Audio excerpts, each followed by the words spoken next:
This is Eric Devendorf, your host of the Scores Table podcast. Make sure you guys subscribe and leave a review on Apple, Spotify, and anywhere else you guys can get your podcast. Now let's get to our conversation part two with Derrick Coleman. So you played 15 seasons, 5 different teams. You were all-star, all NBA, 94 dream team. You got a gold medal.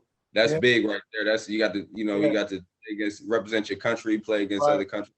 Yeah. That's out of all those moments in your career, what was your favorite moment? The moment that really stood out to you? Oh man, wow. I know you got a few, but just the one that you could kind of really narrow down what you think it is. Well, I would say the first was being drafted number one. Okay. I think that was the first overall for me. Again, like you said, making the All-Star team, which I thought I would have made the All-Star team 2 or 3 years before I actually made it. But showing people that you really belong, in this game and accepting the challenge on the other end of the floor. Q Rich and them, they do the show Knuckleheads. They ask me like, man. Tough. I love that show. Yeah, he's like, first question, D, we gonna ask you. We ask everybody, like, who really bust your ass? And I said, I can't really say who really bust my ass because I'm going right back at him. That's just my demeanor. That's my attitude. He got some of that too. Yeah, right. Yeah. I mean, y'all bragging, talking about what Mike did. I say, but shit, y'all need to ask what kind of ass whooping Horace Grant was getting down there at that 4 spot. Yeah. Mike had 40, D had 35 and like 18. Yeah. You know what I'm saying? So, nah. Yeah. So, what y'all talking about? Right. Yeah, man. So no, that was it. I mean, and the whole dream team thing, was just icing on the cake for us because it gave me a chance really to play with a bunch of guys that I actually grew up playing with, playing against. You know what I'm saying? And then to be all on one team, and then think about that. Think about Dream Team too, right? You still had 3 guys from Michigan on the team. Who was it? Steve Smith and Dan Marley. Schmitty had this. The Schmitty. Yeah. and Thunder Dan. Thunder Dan. He was shooting that thing. That's why I keep telling you about this. Traverse City. This legacy, man, with this basketball here in Michigan, man. So to be able to win the gold medal with my guys, you know what I'm saying? Like that was like icing on the cake, man. Like I really enjoyed that whole time, that whole experience, being there with them guys. And we had water fights and all that stuff in the hotels. And we had a great time, man. And people always ask like, man, you think y'all would have beat Dream Team 1? I'm like, hell yeah, we'd have beat the mess out of them. Like, what you gonna say, nah? Yeah, right. But they well, they got Mike and I got Isaiah and Joe who locked Mike up. Man, Joe, he was on him. Thank you. Larry O. I said, and I got the 8th wonder of the world. I got Shaq. Ain't no who's stopping Shaq. Nobody. Yeah. Sean Kemp, Larry Johnson, Lonzo Mourning, myself, Steve, Thunder Dan, the assassin, Mark Price, Reggie Miller, Dominique. Dominique should have been on the first Dream Team. Yeah.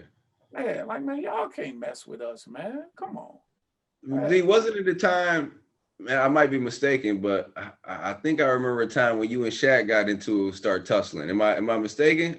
Yeah, nah, me and Shaq, that was okay. No, you're right. You know who it was? I punched it on him, though. Yeah. Yeah. I punched it on him, you know what I'm saying? And gave him the finger. See, the Kimbe stole that from me. Yeah. Yeah, I did that first. Like, yeah, we gonna have to tell the Kimbe got to see this. I tell him all the time, man, when I talk to him. Yeah. But see, even that though, right? Again, we all out there talking trash to each other, because Jersey is home for Shaq, So he's like, man, I'm gonna get 50 in here. No, you ain't gonna get 50 in here. Ain't no way you finna get 50 a year and I'm still in the game. You know what I'm saying? I'm like, shit, I'm gonna hack you or something. I'm gonna file out before you get that on me. I told him. So we, Yeah. you know, we playing, we talking trash, you know what I'm saying? We having fun. And really, Nick Anderson had the game. He wasn't even supposed to play, bro. He was sick. He had the flu. I think Nick gave us 43, man. Nick was cold. Nick was cold. Chicago. Yeah, my year though. Same year. That whole Midwest though, Detroit, Chicago, that Midwest. I mean, I'm telling you, they talk about New York and LA, man. Nick, Marcus Liberty, you know, Nick, Kendall Gill, Nick. Yeah. They used to, so you know, the Reach gym in Detroit. So they used to have, when I was young, I don't know if they had it when you guys were coming up, but I used to go down there Reach, and they had Chicago it would be like every summer they had the Chicago Community Center come down and play the Reach. Yeah. And then sometimes Reach will go down to Chicago and play. Yeah. And I remember I played with Reach in one of them. And I just remember, man, it was a little gym, but just that Chicago, Detroit, like it was some real tension right there. Yeah. You know, I'm not from Detroit, but I was in it, and I was like, man, that was something special for me right there, man. They don't know about that Detroit, that Midwest, man. That's a basketball haven right there. It's a basketball mecca, man. You know, you got so much talent, you know, out of those areas. And then even when I retired, I started doing Chicago versus Detroit basketball tournaments. Yeah, I remember that high school. Yeah, at the high school level, because everybody was recruiting the kids from Chicago. So I'm like, let's put a tournament together so kids in Detroit can get recruited as well. You know, so I saw all those kids growing up at the time. And then for me, again, the basketball is just a carrot. That's the draw. I got your attention. But we had dinner, you know, I would have dinner. I remember the first year, I took all those kids to the African American Museum downtown Detroit. You know how many kids had never even been in the museum? But I wanted to teach them and show them about their culture and where they come from, and explain to them more than anything that, hey, man, your history doesn't start with slavery. You know? So we did the whole tour of the museum. We had dinner right at the museum in the basement. Mayor Bean came. Dave was the mayor at the time. You know, he spoke, I spoke. Earl Curitan, you know, spoke. But, you know, basketball is going to take care of itself. You know, somebody's going to win, somebody's going to lose. But if I can just leave you with something to think about on that ride back to Chicago that you never knew or had never been in your life, that's how I always looked at the game of basketball. It's just a carrot that I dangle. How do we keep creating exposure for our kids? Yes. Yeah. Yes. Talk about that a little bit too, because you do a whole bunch in the community. Obviously, being from Detroit, you do a whole lot. How important is it for these kids growing up to know that it's not only basketball? You know what I'm saying? Like you need to know yourself, obviously know your history, and then know that this basketball is just a tool for a whole bunch of opportunities that can open up for you. Well, again, if it's never being explained to you at that level, you know, like I was exposed to basketball because I had the opportunity to go to Syracuse, you know, the basketball camp out of state. Yeah, I went to UAD camp. I went to Michigan State camps, you know, growing up. But to actually go 7-8 hours, you know what I'm saying, to Syracuse and go through Niagara Falls and like, what is that, you know? Yeah. And he was like, man, that's Niagara Falls. I'm like, that's Niagara Falls? I'm like, I thought Niagara Falls was on the West Coast. You know what I'm saying? Yeah, real talk. Yeah. But to pull over and actually go and see the falls and all that stuff, again, exposure, you know? So what we try to do, you know, for me, it's just like using that basketball as a tool just to get kids' attention, but to expose them to everything else around. I ain't worried about basketball. We do basketball in our sleep. You know what I'm saying? I'm not worried about that. How do I expose you to life? How do I take you from basketball to be able to travel and go out of town, to stay in the hotels and eating at fine restaurants, to even teach you about dining, proper etiquette, you know? So we spend our time using the basketball as the carrot, but I'm expose you to everything else that's going around with it. Like a couple summers ago, I done a camp called Code Hoop Dreams, where we were teaching kids about coding, learning how to code. Yeah. And my guys was like, well, how are we gonna get all these kids in the gym? I'm like, basketball. They want to come and play basketball. Yeah, we're going to get to that. But before we play basketball, we're going to teach y'all how to learn how to code, man. And it was just so successful. So it's just all, for me, it's always been about that. When you talk about community service and things like that, man, it's just in my DNA. Again, I'm raised that way, you know what I'm saying, my whole life. So from coming home and building playgrounds, the same playground I told you I got beat up at as a kid, I refurbished that whole playground. In that 12th Street? Yeah, right at 12 Woodrow Wilson at Hutchins Middle School. But myself and, you know, Derrick McDowell, Benny White, like these are all my mentors growing up at kids from my neighborhood. So we was doing camps, clinics, summer leagues and stuff like that outside back then, you know. And then we started doing All-Star Give Back, you know, where during the holidays we provide food for families in need, you know, during the holidays. So we actually started in my neighborhood. The first year we did it, we probably gave away about 200 turkeys, you know. And now it's 22 years later, man, we're giving away 75,000 turkeys with all the trimmings, you know, for people in need during the holiday season. So I've always been that way, you know, just giving back. And it probably hurt me more because, again, I do it from the heart.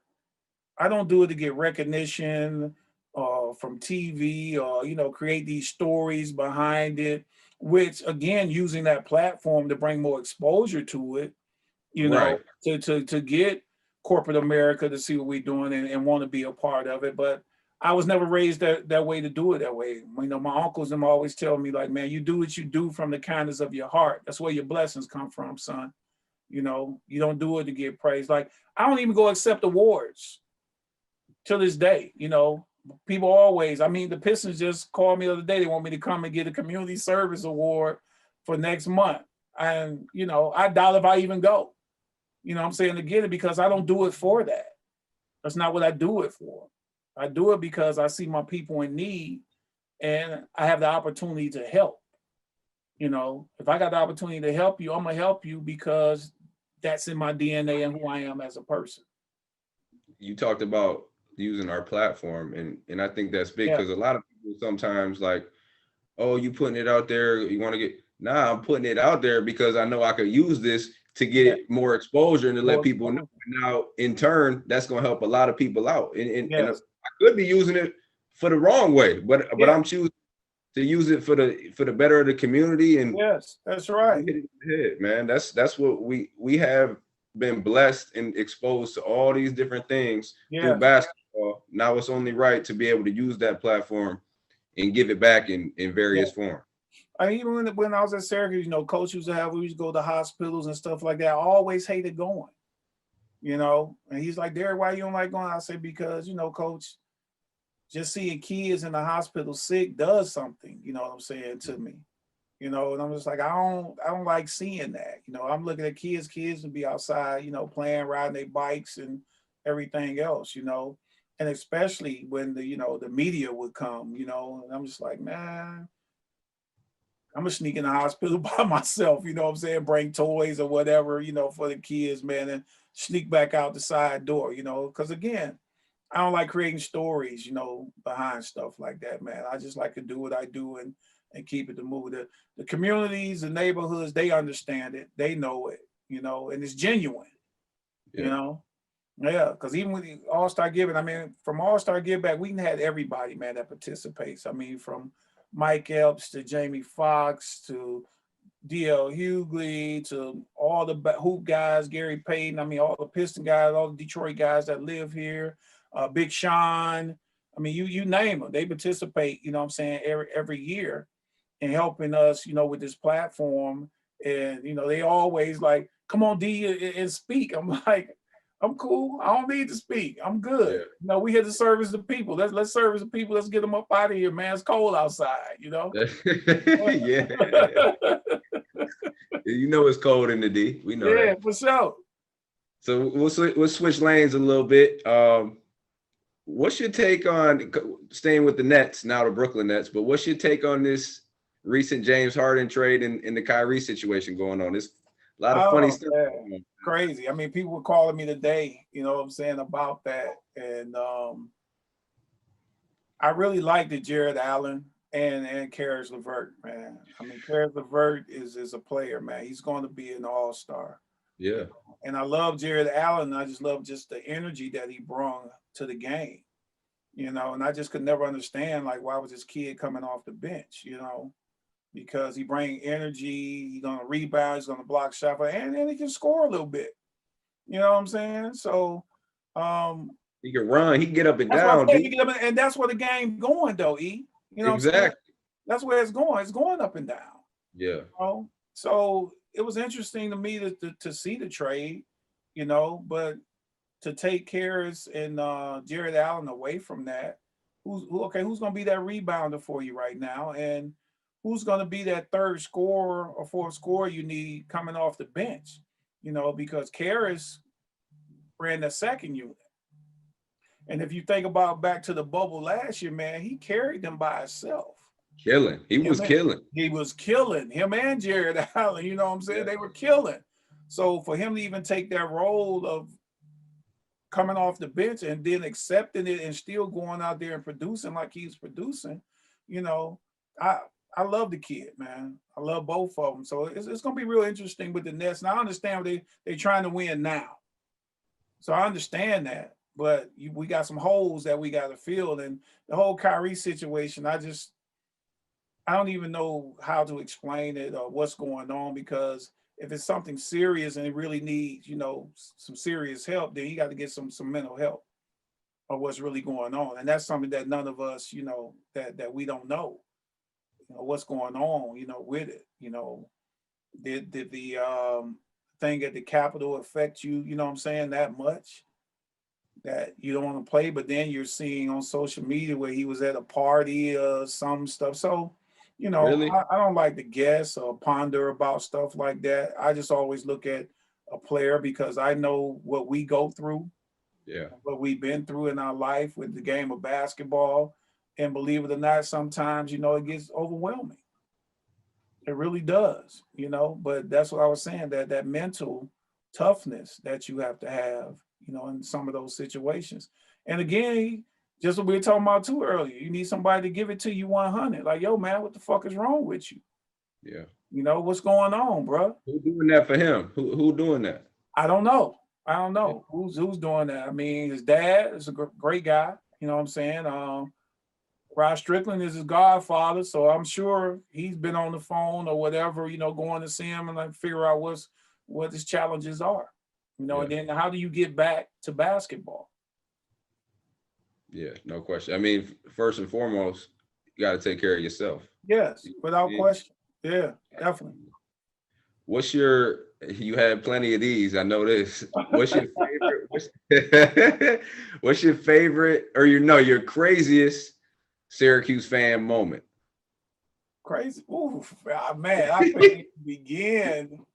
Keep it a little bit, you know what I mean? Keep it a little bit. I can't even begin to even tell you my favorite. One of my, oh man, I mean, for what, roses on my cars? I mean, man, I can't.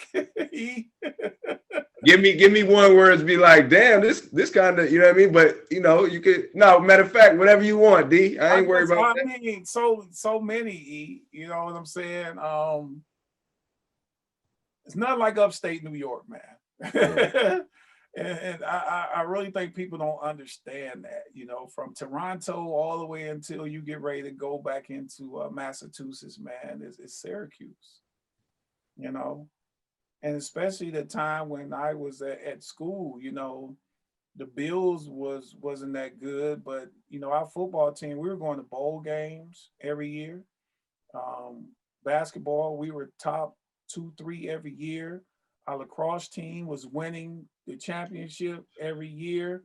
So our campus was crazy, and you talking about some of the craziest things, man. I mean, I didn't seen it all, from girls pulling their shirts off to, I didn't seen it all, man. Really. No, that I mean, after you win a big game, big tournament, that that walk through campus when you go on to shine, I'm telling you, I feel like a million. You hear me? Yeah. So you gotta think just what you said when we won to go to Final Four in the Meadowlands, right? Yeah.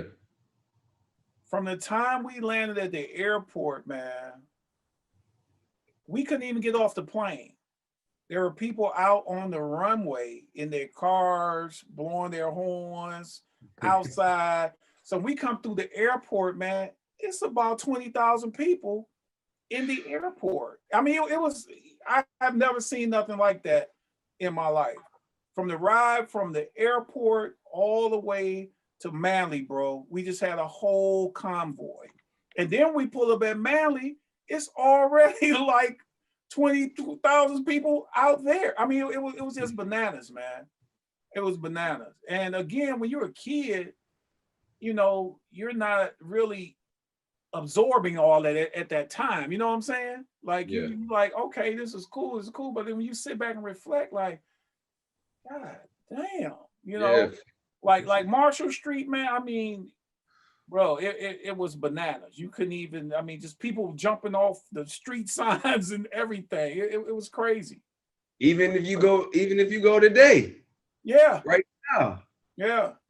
So it's love like you still playing. Well, that's what I'm saying. And that's what, when I tell people that, they don't understand that, man. I say it's nothing like Syracuse University, you know, and the people and the fan. And that's why I try to come back as much as possible as I can, just to show them how much I really, you know, appreciated, you know, them for my time of being there. Because, you know, we get to playing and stuff like that, we don't really get a chance to interact with people as much as we would like to, you know, because again, I think the average person don't even understand our schedule. And I break that down to kids all the time. I say, you guys really want to be, you know, a student athlete in college? This is what it takes, you know. Like my classes are from 7 o'clock in the morning to no later than 3 o'clock. Right. Because I got to get class. I got to get the basketball practice. Then I got training table, then study table, and then some kind of social life. So even if I got an extra tutor to help me, I'm getting home probably every night, bro, about 9 o'clock. Yeah. People don't understand that. You know what I'm saying? They just looking at the glory side of it, of playing basketball and stuff. No, man, this is what I got to do every day, you know? And I never forget, I had speech communication class and I loved him. Mike Tirico was in my class. Mike. Yeah, he was in my class at the time, man. And I love communications. But the reason I didn't finish my communication classes was because it was going to take up my time in basketball. Yeah. You know, until my junior year, and at some point in time in life, man, everything clicks for us, right? So my junior year, it clicked for me. Going into my junior year, I'm sitting on my bed and I'm like, what the hell am I studying sociology for? You know, but again, I haven't had anybody when I got to school to be able to tell me like, hey, Derrick, I saw you in your communications class, because Rick Wright was my teacher. Rick Wright, my guy. That's and we used to go on campus and interview people. Then, you know, you had the whole studio set up. So we would do weather and traffic. Yeah. And I had fun doing that. But I never had anybody when I was at school to be like, hey, man, you good at that. You know what I'm saying? You need to stick with that. I watch you in those classes, right? So I'm sitting there my sophomore year going to my junior year on my bed, and I'm just like, it hit me, yo. Like, why am I taking sociology? Like, I've been dealing with social problems my whole life, growing up as a kid. I already have a master's in that, right? And I went to the our athletic department, and I tried to change my classes back to communications, which I enjoyed, but a lot of my credits wouldn't transfer. So I had to start all over again. And that's what I tell kids to this day. You know, I say, yeah, we all get to college because we don't know. We don't know. I'm the first to go to college out of my family, you know? So when you get there, again, you just trying to feel your way, you know, through, and you wind up taking some stuff that you never use, you know, in life. You know, so I tell kids that, man, whatever your passion, you know, is, follow that passion, you know, chase that passion, man, because you it's a natural fit for you. You know, something cool for me too is we both finished up our degree, came back the same year and finished. It was 2000. I think what year was 2014, maybe 14, or something. 14 or 15, yeah. Yeah. So it was like you said, I felt like a more balanced person. You know what I'm saying? Like I was always all basketball. You know what I mean? Not even knowing that, damn, I'm pretty good at, you know, communications or whatever. You know what I'm saying? So like I think kids nowadays really have to balance themselves out a little, because it's gonna help. It's gonna help this out too. Yeah, it's gonna help you in the long run, and no matter what you do. And I remember me and my mom, you know, arguing about that my junior year. You know, like I said, I was gonna leave school, you know what I'm saying, my junior year. And she was like, well, you know, what about graduating from college? And I'm looking at her like, man, you still getting up 6 a.m. catching the bus. You know, like I got an opportunity right now to change that. Yeah. You know, I ain't worried about school. I'll catch up with that later, you know. And you know, she was just stuck on that, you know, like, now I think you go back to school, you know, and graduate. And in my mind, I'm like, man, I'll catch up with that shit later, you know. But it all worked itself out. And even when my senior year, you know what I'm saying, I was short, I think 12 credits, you know, but after the basketball season, I was going to all these different, you know, award ceremonies, and, you know, people want to come to these workouts and stuff like that. So you get sidetracked, you know, with the school side of it. But I've always, you know, was online, especially when online classes came out. So, you know, in the NBA, you got a lot of downtime, you know. So I was always online, you know, taking classes. I never would tell my mom, though. I never told her the whole time that I was doing it, you know. And what even took me, I would have graduated earlier than that, but I got stuck at statistics. Right? I got stuck at statistics. I probably could have graduated like 2010 or something, you know what I'm saying? So I just had this one class, and it was statistics, man. And I'm just like, I hate statistics. I'm gonna tell you, and it took me that long to get past it, man, because I'm like, I catch up with it, you know, I catch up with it. And Bernie calling me though, like, yo, you got this one class. I'm like, I know what I got, Bird. Well, just like in school, Big Bird was the one who was on you in school. Always, man. My God, love him to this day, man. I talk to him on New Year's, man. That, and people don't understand that either, man. Bernie Fine is the backbone of Syracuse University. Period. I told Daryl Grossnum that when they released him. I said, you might not feel it right now. I said, but you're gonna feel it. He's like, why you say that? I said, because, man, he's the backbone of Syracuse. Great guy. You know, even with all that nonsense that was going on, man. I said, man, I've been knowing this guy, seeing this guy since I've been 13 years old. So you can't sit here and tell me that, you know what I'm saying, that's not his demeanor. And I knew the kid as well. He didn't travel and go nowhere with us. Yeah. You know? So it was all a bunch of nonsense. But again, media, you know, and I still talk to Bernie, man, but Bernie always knocking at my door 6 a.m, man, you know, get up, and I'm looking out the window and it's a blizzard. You know what I'm saying, outside. I'm like, what are you even doing out in the snow, Bernie? Like, it's a blizzard outside. You don't get your ass up, you're going to be running them steps. All right, so always, man. And you know what? I wouldn't say that I hated Bernie, but I disliked him a whole lot. Man, D, look, same. I'm telling you, D, but he, like you said, he was always there. Like, I remember I missed class and Bernie would have me up in the office, man, just sitting with a book, 2 books open. I ain't even have no work to do. You know what I'm saying? It was just, he had me up there for 2 hours just to be like, you're going to learn your lesson. Yeah. You going not, you know what I'm saying? Like, and like he always took care of me, man. Like I remember out getting in trouble. Yeah. Come and get me. He was coming to pick me up. Yeah. You know what I mean? Like he did it. I can't, everything that happened, I can't speak on that because my experiences was different with him. You know what I mean? Mine too, always.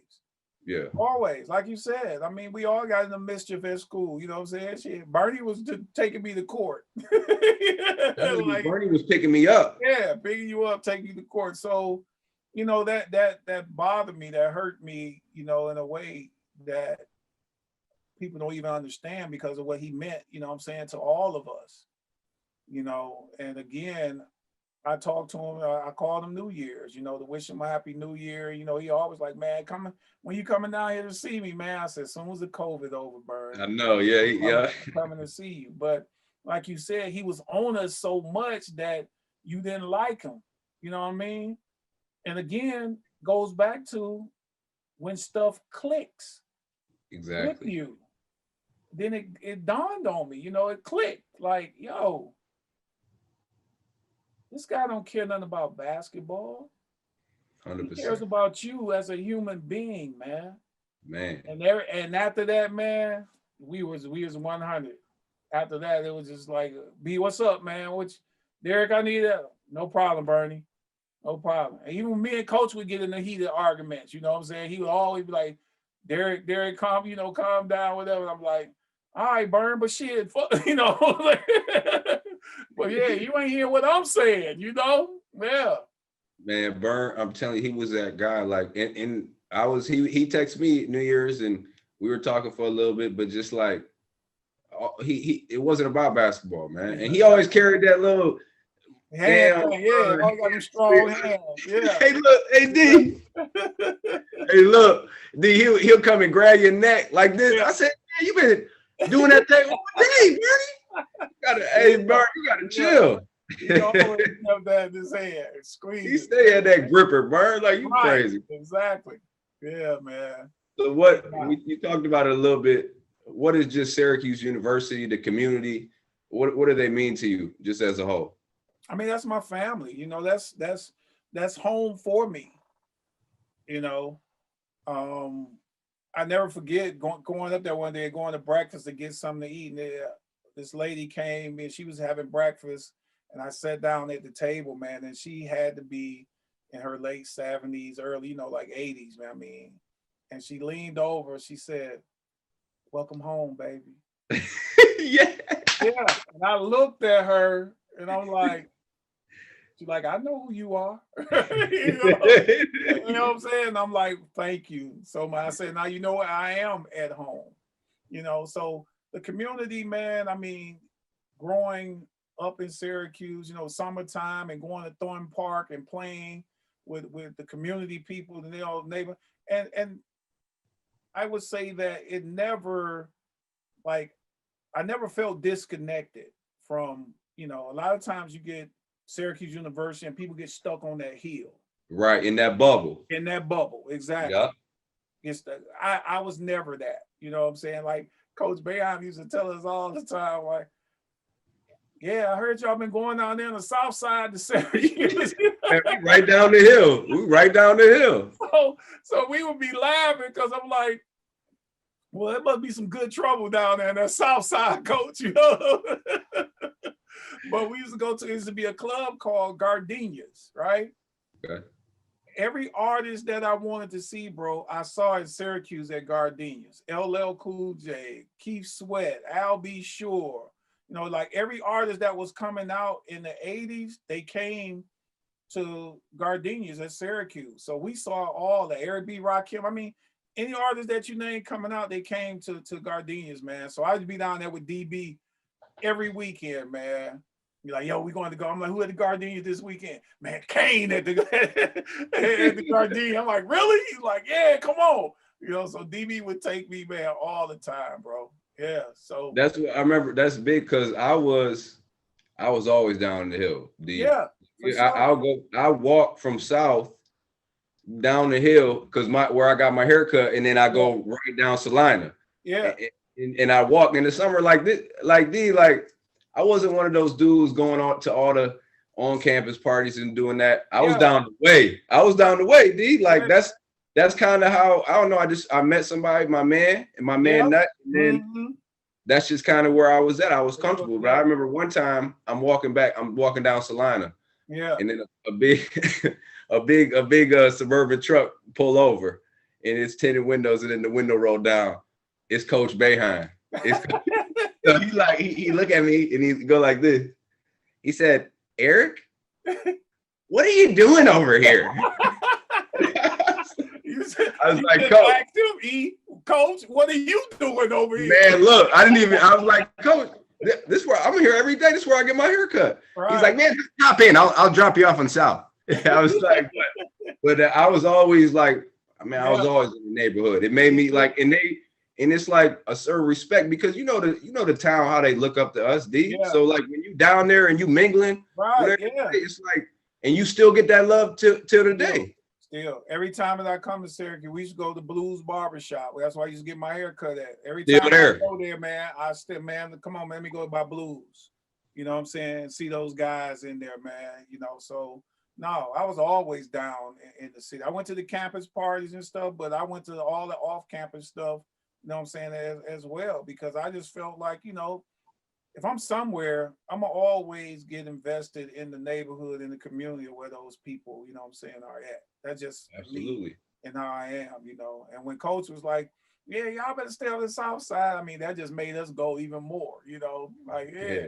And then, you know, just hearing the story from the guys that was there before us, you know, Pearl and Raph, Herman Haree, all those guys, you know, so they knew, you know, where to go in the South Side. So they used to always, you know, we bump into each other and be like, yo, now you got to go check this out, check that out. You know what I'm saying? So nah, man, it's nothing like that community. Again, it's bigger than just being up there on campus.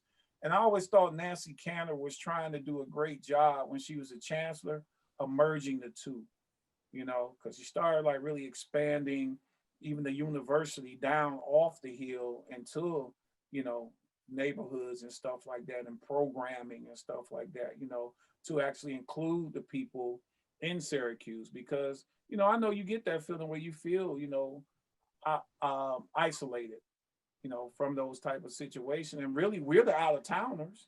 The people been there their whole lives. Man. You know what I'm saying? So they used to come up on campus and party with us, you know, all the time. My man was C. Newt. That's my guy. Come on, man. That was Mo's man. That was Mo's guy. Yeah, Mo's guy, man. See, Newt. Funny story, right? We at the Shine Center, so it used to be a spot there called the Underground where we used to do parties. Yep. Right? Yeah.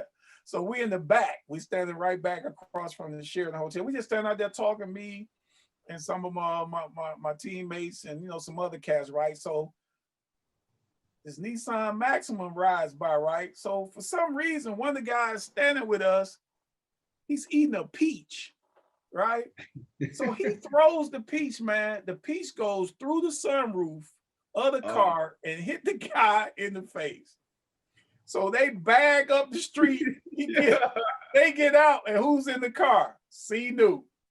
So C. Newt like this now. C. Newt gets out, you know what I'm saying? He sees me. You know what I'm saying? And he squashed the whole situation. We were just standing there, you know what I'm saying? He's like, man, I'm just driving. Well, hit me in the face with, I got peach all in my face. So, you know, see, Newt, like, you know this dude, man. I'm like, man, I don't even know who that is. See, but he's like, man, it's all good, bro.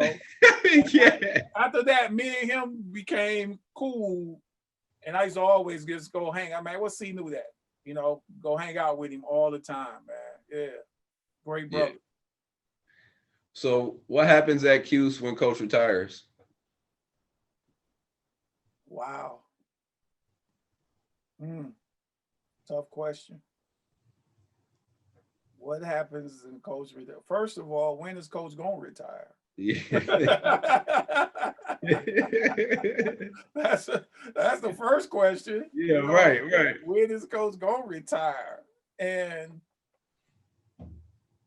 who's going to fill that void? That is a great question, E. because do we still have the same access? I need D. Look, D. I needed to be in the family, D. I'm just telling you. Does it change for us? That's it. You know, does that change for? I say we know we're fortunate to still have Coach there all this time, and really to be a part of our family, like we're a part of our family. And I still think we need to get better at that. We're still not together as outside people look at us and think we are. I mean, we're together as far as all the alumni guys like that, but as the university, for me, doing their part, and that is a great question, man. and big, like you said, yeah, we hope it's family, but what family? Who's first in line for those opportunities? Yeah, that's a good question. You know what I'm saying? So what does that look like? So I mean, how many more years we got to wait and see? It's a tough question. I asked Jay Hart, and he said right away, he said Hop coming back. That's what, and that was his opinion. He said he ain't hear no outside sources. That was just his feeling. You know what I mean? Yeah. I think that would be great. I love Hop. I love, because he gets out and recruit. I think one of the things that we're lacking right now when I watch us play, we don't have no toughness, man. I mean, I'm watching the games and I'm cutting the TV off, because I'm like, this is not Syracuse, basketball. And I don't think those kids understand the importance, of that S on their chest, man. And I don't think we're doing a great job at sharing that, at telling that, I even think Coach, I asked Coach last time, I'm like, man, what you soft now? Well, I can't really scream and holler at the kids like I want to. Well, Coach, the motherfuckers don't belong there then. If you can't be yourself, Coach, then they don't belong there. We ain't begging nobody to come to Syracuse, man. We want some people that's going to play and represent us. And we ain't getting that. So for Hop to come back, I mean, it's going to take a lot. You know what I mean? Because, I know Hop going out to Washington, even when he was talking about going to Providence and to it's one of the schools in Charlotte. UNC Charlotte. UNC Charlotte. And he was here doing the Final Four that year. Like me and Hop spent time together every day. He was telling me about those opportunities because he even asked me, like, yo, I'm thinking about going to Charlotte. Would you come and coach with me? I told him, I said, if you go, I'll come. If you want me to come and coach with you, I'll come and coach with you, bro. Because again, that's just who we are. Like if you really need me, bro, I'm coming. So I think it's going to take a lot to get him back. And what does that look like? He's in Washington. He's doing a great job, and I know his dad has been sick, so he's close, to his father and everything. And he's got opportunity to run his own program the way he wants to run it. And that's all of our dreams.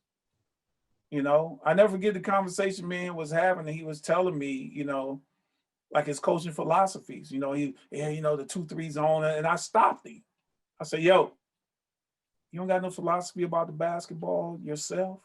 I said, I know you've been up there with coach for 20 years, man, but you got to have your own philosophies about the game of basketball, just like you got your own philosophies about the game of life. 100%.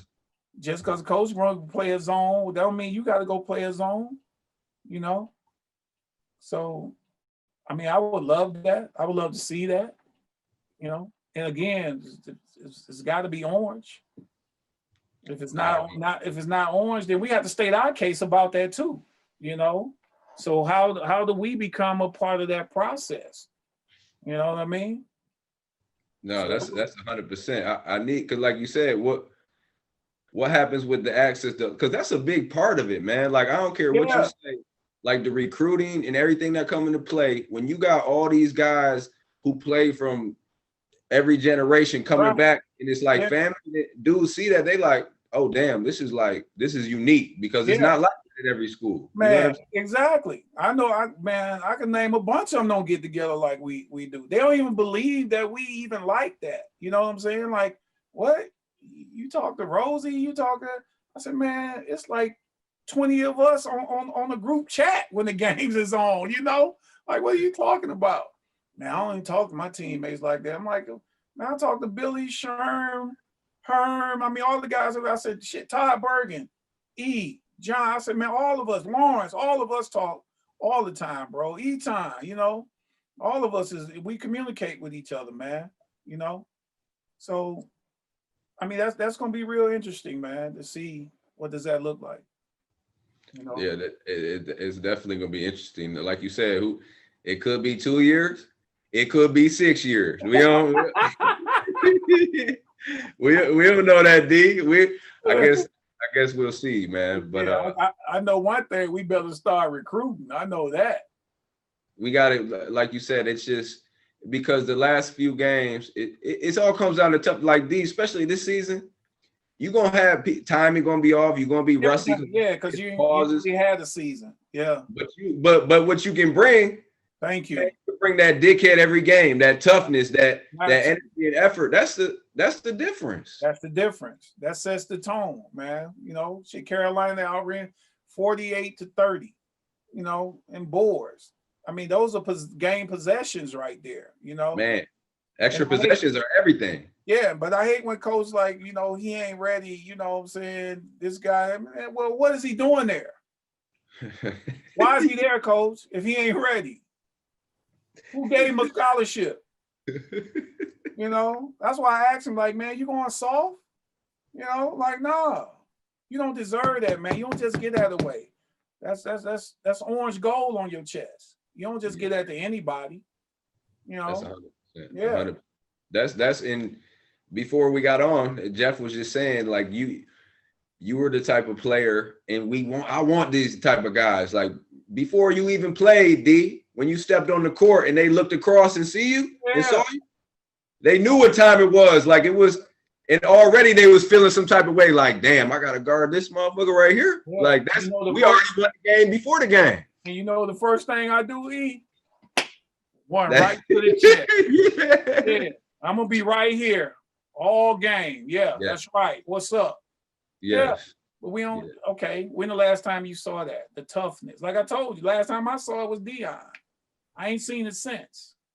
Yeah, and that's and a lot of times people can get misunderstood with that. Like I know when I was playing, I love to talk shit. I don't know. It was just how I was growing up. That way, right? I grew up, D. Like it was like I don't mean anything by it. It's just how I was taught, or like how when I played growing up. Them older dudes was talking shit to me. So thank you. Right. It was in me. So like, it kind of like, it gave me a burst of energy. You know what I'm saying? Yeah, without question. But see, again, you probably you're dealing with people who never played sports. We don't even understand that. And then, you know, we become so passive. When do we become so passive as people, as, you know, as human beings? Where is that toughness? Now everybody get a trophy. You get a trophy just for participating. You know, where all that shit come from, You know, you win, you get a trophy. I don't want no second place trophy. Yeah, you got to earn that shit. Yeah, even with my kids, they get a man, throw that shit in the guard, get that shit back. We don't want them medals. You know what I'm saying? You want to earn it? Come on, we're going to get in the gym. We're going to work. You got to put the work in, man. You want that? You want the first place trophy? You got to put the work in. Oh, no, you know, everybody gets a participation trophy. Man, nobody want that shit. So everybody's soft now. You know, and that's the sad, but that's what's messing up the game about. I mean, just sports in general. Think about football. I've been taught all my life to kill the quarterback. And then when I get the opportunity to kill him, you're going to tell me not to hit him that hard. Right. Oh, How you gonna tell me now? I've been taught all my life, man. Kill the quarterback and the opportunity that you get. It's the same way in basketball. No wonder the score. Look, what was the score of the Brooklyn game? 130 something to 116. That ain't East Coast basketball. But you done took the toughness out of the game of basketball. I can't even put my hands on you to check you or do anything. If I touch you, it's a foul. You know, because y'all want the score to be up and down. That's always been West Coast basketball. Yeah. East Coast basketball has always been a grind. Hey, man, we're going to slow it down, man, and we're going to play basketball. We ain't going to run. Yeah, when we get the opportunity to run, we're going to run. But if we ain't got the opportunity, we're going to run this set and make sure we get us a good shot, and we're going to grind it out. Now everybody running. Well, you got my 4s and 5s. They running to the 3-point line. They ain't even running to get layups and dunks no more. That ain't basketball, man. Yeah. You know, that's why I don't watch this shit no more. You know what I'm saying? That's entertainment. That ain't basketball. It's entertainment. Yeah. I learned that. I'm telling you, like, the Midwest for me, like, that's where, like, I never knew any type of other basketball like then grind it out, get in your face, get in your chest, like, you know what I mean? I make a bucket, I'm letting you know, and I know you coming back right at me. Like, that's my whole mindset coming at you. And then, like, nowadays you see these kids, they get hit with a little bit of adversity and they go in a shell. It's like they need that instant gratification. You know what I mean? Going in the shell. You said it, they going right in the shell. No toughness. They can't even face adversity. You know? And that's the problem. You know, you got to be able to face some type of adversity. But see, the parents make them weak. You know, I couldn't come home and complain to my uncle or my aunt and my mom and them about my coach. I'll give you the perfect story. My freshman year at Syracuse, again, you know, I'm like, man, I don't know what's wrong with this dude, you know what I'm saying? Because coach, you know, he's screaming and hollering, you know what I mean? And I'm used to the screaming and hollering coach, and my high school coach was that way. You know, so I remember one day I'm just frustrated, man, you know. So what we do, we get frustrated. I call home, you know, boom, call home. So I'm talking to my aunt, you know, and she being the aunt that she is. No, baby, you know, you just got there, you know, it's gonna be all right. Don't worry about it, you know, just keep continuing to fight, you know, you come from that, right? I hear my uncle, pass me the phone, Mayor. My Uncle Robert, man, God rest his soul. My uncle get on the phone, my uncle say, hey, you want to deal with me or you want to deal with him? And handed the phone back to my aunt. I had my answer right then. Right. You know what I'm saying? All right, then, Mary, I'll talk to y'all later. Because I'm not going to go home and deal with my uncle. I already know what that is. Yeah. You feel me? Yeah. Yeah. So instead of parents now, oh, your coach did what? You know what I'm saying? Oh, let me go up here and da-da-da. Yeah, what? Man, take them with you. Yeah. Get out of here. I don't want no soft kids because you know what? You're going to have to go through adversity in your life. That's what makes you stronger. It's peaks and valleys in life. And how do you deal with that makes you the person that you are. It ain't going to never be perfect. Life ain't perfect. So not just the sport, but I'm trying to prepare you for life because you know what? Some of this going to happen in life, fam. You got to understand that. So what you going to do? Get on the phone and call your mom, tell your daddy. Because if you're a real father, he's going to be like, man, I don't want to hear that shit. I don't take your ass on back to practice. You know? Good. He cussed you out, good. You know what I'm saying? You need to be cussed out. You come in here whining to me. Nah, that's my baby. Yeah, man, nobody want to hear that, man. So they've made parents, you know, and I say it all the time, parents mess everything up for kids, man. Because a lot of them are trying to live through their kids. And they never played no sports in their lives. Man. And putting that type of pressure on middle school kids, like they the next superstar. You know, like a lot of times when I go to games, I'll either sit way up in the bleachers by myself, put my headphones in my ear, but I'm not listening to anything. Or I'll go stand in the corner somewhere because again, you got parents. Hey D, what's up? Hey, what's up? You know, man, you think you got a shot? Who got a shot? Yeah, that's my son. That's my son, number 12. A shot at what? Going to the 6th grade? You know what I'm saying? Like, what are you talking about?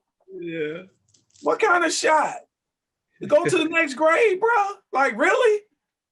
Like, man, get the hell out of here, man. I don't want to hear that shit, man. Man, let the kid play and have fun, man.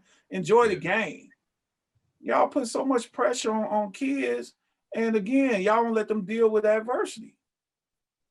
You know, no, man, he ain't got a shot. I'm looking at you. You 5'6". I see your wife. She 5'4". He ain't got a shot. No. He ain't got a shot at all.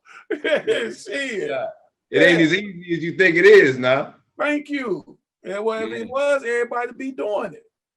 100%. I understand, man. Got to put the work in, man. So that's it for me. It's going to get very interesting up there at Syracuse a couple years, man.